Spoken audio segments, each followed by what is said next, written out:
Hi guys, what's happening? My name is Karath, and I'm here just to bring the CGM recap as well of this week, as well as the preview of the matches next week and what's going to happen. So, just starting off with Group A, firstly. So, Group A, obviously, we now see Lucid at the top of the leaderboard alongside with Converge, but they did differ on how they got there. So Lucid took a easy victory, a 2-0 victory against Storm.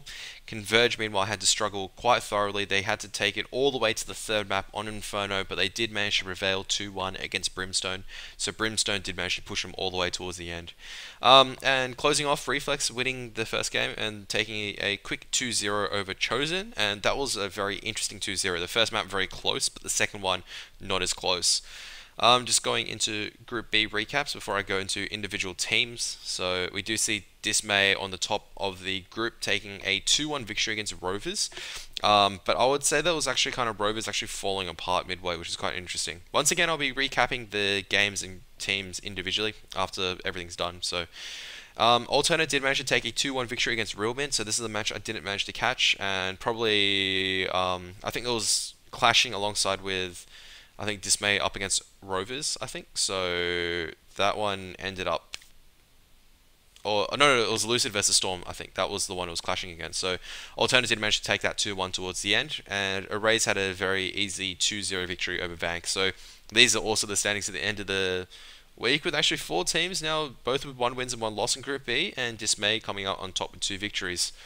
So just going back towards Group A, we do see Lucid and Converge at the top, but how they both are still struggling. So Converge, I think, is still making a lot of errors they shouldn't have.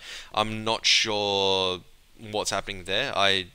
That's maybe because of my bias. I did expect a lot better plays out of both Blackout and Fakedown. They did pick up towards the very end, but I could see from Converge that they were struggling at certain times with mechanical errors from some players, which they really need to work on. So once again, don't like singling out players, but I'm looking at you, Flo.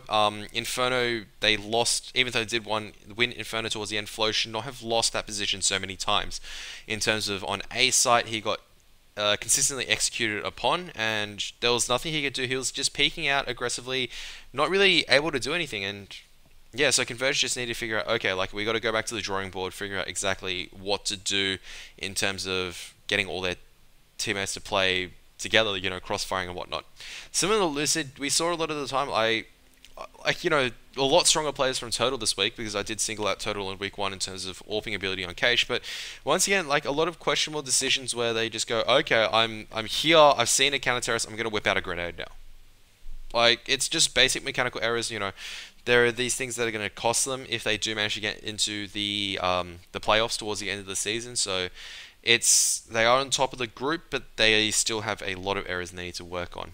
Brimstone, I think it was really their T-side executions on Overpass which let them down, and that was really quite disappointing because they actually picked Overpass, so I expected better T-side executions and moving around the map. Reflex, not much to say except they actually fixed their tilting. They are now anti-tilt, so that's quite interesting. They were actually down 8-1 on Mirage, and they actually managed to come back to win that 16-14. That was something I would say that Reflex of last week wouldn't be able to do. They managed to fix that, obviously, with big carry plays from both Aaron and Nebo, so well played on them. Nebo with the aim prac on Rust clearly coming on top. Now, I don't have much to say for Chosen. I think it's just they had a couple of tough teams they had to verse in the first couple of weeks, and I think it's just they should try to keep pushing on and see exactly what they can bring out in towards next week's match. Now, Storm, I'm going to be really critical on because I do have a bunch of friends on Storm that I feel like they should not be performing at this level. I don't know what's going on. They're just falling apart at every single level, every single way possible. So it's just not good enough to actually see this play in CGM anymore, and this is coming from a team which has had expectations. I've had good expectations of Storm. They have a strong lineup. I'm not sure why it's not coming together. So I don't expect them to win against Reflex this week as I go into the previews, but they seriously need to work on just basic executions. I'm just seeing the mechanics are just not there. In Dust 2, where they played on their first map, they smoked off mid to go towards B. They did not pre-fire towards CT, and everyone should know now that you can jump on those boxes. You'll be able to look over. they didn't even look towards there. So either it's miscommunication or just a breakdown of mechanics. They got to really work on it. So I do honestly hope they do. Once again, like Skits, Magic, both. I do like Skits a lot, but it's just the way that they play is just not acceptable at this level. So um, going into the previews, so it's going to be Brimstone up against Chosen first. It should be an easy 2-0 for Brimstone up against Chosen, but once again, towards Chosen, they just got to work on just strategies and mechanics. Converge up against Lucid. This is going to be a blockbuster of the week, and I'm going to actually put Converge above Lucid just simply because of the way the players really stepped up towards the final map. So we saw Fake down with the AWP really just absolutely hammering the terrorist on that CT side of Inferno. So he really did a lot of work. Blackout also doing a lot of work. So their players that are expected to excel did towards the end. They just really got to push it against Lucid, because Lucid are going to come out all guns firing. Very, very strong, sharp players. So it just depends on, I think, in this map, which team actually makes less errors, unless they manage to fix that.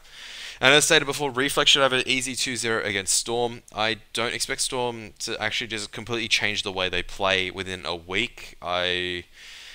It's going to be something slow for them to work out on throughout the entire season. There are still 9 weeks left, so I do hope some good stuff to come out of them. So yeah. Going into Group B, so Dismay up against Rovers, if I do pull that up. So Dismay up against Rovers. That was an interesting map. Rovers took the first one, but really just fell apart afterwards. I feel like some of the players just forgot how to aim, and that's really, really problematic when you are up against strong players also on Dismay. So really, Rovers not... I think just probably taking a little bit too easy, and as a result, they went a little bit too cool, and towards the third map, they weren't able to aim. So yeah. Alternate also took a 2-1 against Real Mint, so I think Alternate also just slowly warming up once again. They do have, once again, strong players. I think they're just taking their time to warm up in the season. Array's taking a quick 2-0 against Vanquish, so Vanquish now have lost 4 games, 4 rounds, and not winning a single map, so I haven't been able to catch any of their games, so I'm not going to be able to single out anything, but I would suspect that that's actually tailing towards some mechanical issues as well. So that's going to kind of play into the factors of what I've chosen in terms of the preview for next week. So in terms of the previews, so Erase I would say would go 2-1 against Real Mint. Alternate 2-1 against Rovers. I do expect Alternate's experience to kind of just help them towards the end, and I haven't been impressed by the best of threes that Rovers have been playing so far. Or that best of 3 I wasn't very impressed. So if it does drag on and they start losing aim duels and they start becoming very predictable, I expect Alternate to actually counter it very heavily. So yeah, I expect Rovers to pick the first one up, Alternate to pick the next 2 up. And then finally, Dismay should have it easily 2-0 against Vanquishers, but that's again, once said, that's just judging off past results. I would like to catch that match in action, so to speak, because it'd be good to see how Vanquishers do. So that's just a recap of this week. As per always, chuck a follow on my Twitch /YouTube /Twitter, whatever you decide to follow me on. If you find my Facebook, congratulations. It's actually pretty easy to find. Yeah. And until then, have a good week, everyone.